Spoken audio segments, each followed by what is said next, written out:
spinning and I'm dizzy staring at the stars. I left the pages in my schedule but they're falling hard. Bienvenue à EICMA pour ce EICMA 2019 avec les nouveautés 2020. Une nouveauté 2020 bien sûr très fortement attendue. On vous a parlé avec des rumeurs depuis il y a plus d'une année. La 890 qui vient donc arriver entre la 790 et la 1290. C'est assez impressionnant parce que désormais la gamme KTM s'élargit depuis la 125, depuis la 390 et puis des modèles qui sont en train d'arriver également absolument chez Husqvarna, le petit frère ou le grand frère au choix, mais en tout cas la société sœur de KTM puisque ça fait partie du même groupe. Une nouveauté du coup qui arrive alors qu'on attendait plutôt une 790 R Duke R cette année, ben non, c'est une 890 R qui arrive avec 120 chevaux. Et 120 chevaux pour une moto très légère, 166 kg. Bon ok, c'est 166 kg à sec, mais 184 kg tout plein fait. Mais malgré tout, quasiment 120 chevaux, 119,3 chevaux pour être précis, pour ce poids plume.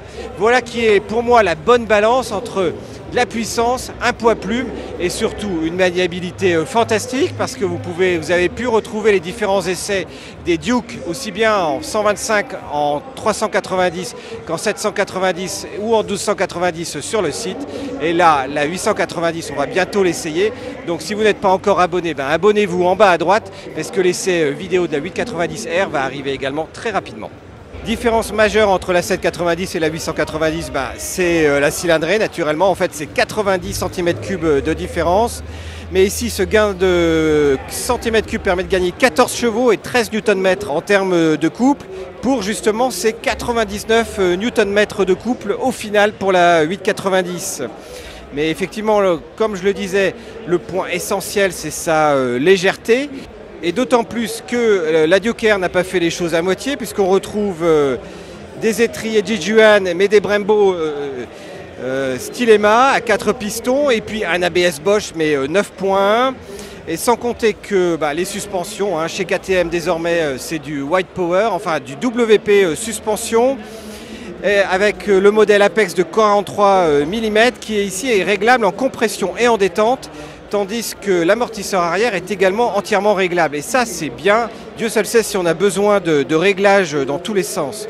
On notera un éclairage à LED, donc forcément la signature que l'on connaissait déjà à l'avant, avec ce phare si particulier, et puis un feu arrière à LED, également discret dans la ligne de la machine. Et puis, comme désormais sur de plus en plus de modèles KTM, on retrouve un écran TFT pour l'affichage. Et autant j'étais un petit peu réticent au début, maintenant je les trouve vraiment bien. Celui-ci se révèle être très lisible, même si j'ai en comparaison une petite préférence pour l'écran TFT présent sur la 390 Adventure qui vient également juste de sortir et que l'on vous commente largement sur une des autres vidéos.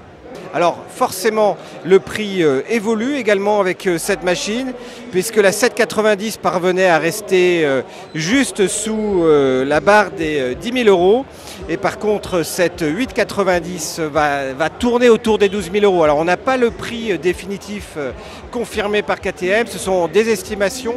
Pour les prix mis à jour que l'on aura sûrement dans les jours à venir, on mettra à jour l'article sur le site. Donc je vous invite à retrouver l'article sur le site avec toutes les informations techniques. Et puis surtout, je vous invite tout de suite à nous retrouver sur la vidéo suivante, puisqu'il y a la 1290 Duke R également. Et puis une visibilité un peu plus globale sur l'ensemble des autres constructeurs et des autres nouveautés, parce que des gros roadsters, il y en a plein sur ce salon. Allez, je vous dis à tout de suite, à très vite.